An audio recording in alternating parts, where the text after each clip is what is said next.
নমস্কার বন্ধুরা, সবাই কেমন আছো? আশা করছি সবাই খুবই ভালো আছো। আমার নতুন একটা ব্লগে সবাইকে জানাই অনেক অনেক স্বাগত। সকালবেলাটায় একবার ব্রাশ করতে করতে ছাদ বাগানে চলে এলাম। এসে সমস্ত গাছের হালচালগুলো একটু বুঝে নিয়ে তারপর চলে যাব বাজারে। আজকে বাজার থেকে এই ছোলাগুলো নিয়ে এসেছি, কাঁচা ছোলা। এগুলো ভিজিয়ে রাখলাম সন্ধেবেলা খাওয়ার জন্য। আর বাজার থেকে আজকে আরেকটা জিনিস কিন্তু নিয়ে এসেছি, সেগুলো হলো ছোট নতুন গুঁড়ো আলু। শীতকালটায় এই গুঁড়ো আলু পাওয়া যায়, এগুলো দিয়ে কিন্তু দম খেতে দারুণ লাগে। চলো তোমাদেরকে ওটাও একবার দেখিয়ে দিই। তোমরা কখনো যদি এই ছোট গুঁড়ো আলু দিয়ে দম খেয়ে থাকো শীতকালে, অবশ্যই কিন্তু কমেন্টে আমাকে জানিয়ে দিও। এই যে এই আলুগুলোই আজকে বাজার থেকে নিয়ে এসেছি। এবার এই আলুগুলো ভালো করে ধুয়ে নেব। সবগুলো লাগবে না আজকে, প্রয়োজন মতো নিয়ে প্রেসার কুকারে 2-3টে মতো সিটি দিলেই কিন্তু দমের জন্য একদম রেডি হয়ে যায়। সিটিটা দিয়ে নিলে ভালো হয়, একদম নরম হয়।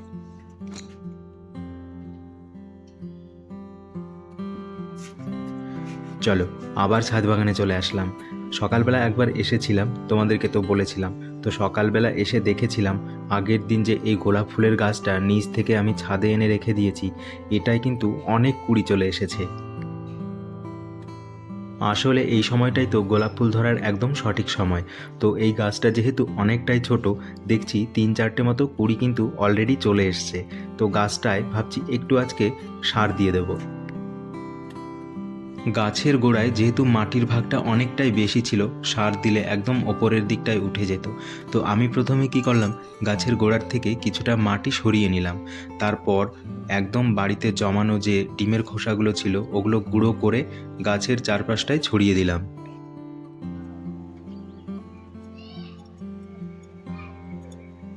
গোলাপ ফুল গাছটার গোড়ায় ডিমের খোসা ভালো করে দিয়ে সেটাকে মাটির সঙ্গে মিশিয়ে দিয়েছি ভালো করে খুঁড়ে খুঁড়ে। তারপর পাশে যে গাছগুলো আছে ওগুলোও কিন্তু একটু যত্ন করব আজকে। পাশে এখানে শীতকালীন যে চন্দ্রমল্লিকা ফুল গাছগুলো আছে সেগুলোই, এগুলোতেও কিন্তু কুড়ি চলে এসছে। তো এগুলোতে অলরেডি আগে কিছুটা সার দেওয়া ছিল, আজকে মাটিগুলো শুধু খুঁড়ে একটু আলগা করে দেবো। আর এখানে দেখো, এবছরে আমার ছাদ বাগানের একমাত্র ক্যাপসিকাম গাছ। এত ছোট গাছেই কিন্তু ফুল চলে এসেছে। এই গাছটাতেও কিছুটা গোবর সার আর ওই ডিমের খোসা আমি মিক্স করে গাছের গোড়া খুঁড়ে খুঁড়ে ভালো করে মাটির সাথে মিক্স করে দিলাম। গাছে দেখছি কিছু পোকাও লেগেছে, পোকা মানে ওই পিঁপড়ে, কিন্তু তাতে কোনো অসুবিধা নেই, ফুলগুলো কিন্তু ভালোই রয়েছে এখনো পর্যন্ত। অনেক দিন ধরে ইচ্ছা হচ্ছিল আমার ছাদ বাগানে এবছর সূর্যমুখীর চারা বসাবো। তো আমি আগের দিন ডিউটি থেকে ফেরার পথে কিছু সূর্যমুখীর বীজ কিনে এনেছি। এগুলোই হচ্ছে সেই সূর্যমুখীর বীজ। এগুলোকে আজকে আমার ছাদ বাগানের একটা টবের মধ্যে বুনে রেখে দেব। এখানে এই টবটা ফাঁকা আছে, এর মধ্যে আগে কিছু বীজ বসানো ছিল, সেগুলো দেখছি নষ্ট হয়ে গেছে।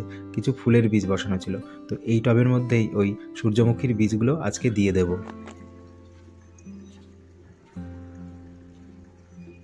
বীজগুলো বসানোর আগে মাটিটা একটু খুঁড়ে নিই, তাহলে বীজ অঙ্কুরোদ্গম হতে সুবিধা হবে।